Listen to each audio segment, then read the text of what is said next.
একজন নাগরিক হিসেবে যে ধরনের রাষ্ট্র পরিচালনা আপনি প্রত্যাশা করেন তার চেয়েও বেশি প্রয়োজন একজন সুনাগরিক হিসাবে আপনার প্রত্যাশিত রাষ্ট্র গঠনে আপনার দায়িত্ব কী এটা বুঝতে পারা।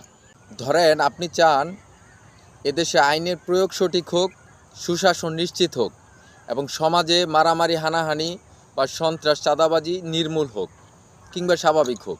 মানুষের যে মৌলিক অধিকার, চিকিৎসা ব্যবস্থার উন্নতি, সেই সাথে শিক্ষা ব্যবস্থার যেন উন্নতি হয়, সমাজের বিচার তথা আইন আদালতের বিচার ব্যবস্থা যেন সুষ্ঠু হয়, স্বাভাবিক হয়। আপনি যে ধরনের মানসিকতা নিয়ে আপনার রাষ্ট্র পরিচালনা চান, আপনার রাষ্ট্রের এই উত্থান দেখতে চান, আপনি এমন একজন ব্যক্তি নির্ধারণ করেন যিনি আপনার এই চিন্তা সে ধারণ করে না। এটা আমি বুঝতে পারি না। সুতরাং ভুল আমাদের, আমরাই ভুল মানুষকে নির্বাচিত করি, ভুল প্রতিনিধিত্ব তৈরি করি। এজন্য আমি চাই ভালো, কিন্তু আমি যাকে ম্যান্ডেট দেই, আমরা যাকে ম্যান্ডেট দেই, আমাদের পরিচালক এ ধরনের চিন্তা ধারণ করে না। সুতরাং আমাদের উচিত আমরা যে ধরনের রাষ্ট্র কাঠামো বাস্তবায়ন চাই, এ ধরনের স্বপ্ন বা এই ধরনের ব্যক্তিত্ব যারা ধারণ করে তাদেরকে নেতৃত্বে আনা এবং তাদেরকে সাপোর্ট দেয়া। ধন্যবাদ সবাইকে।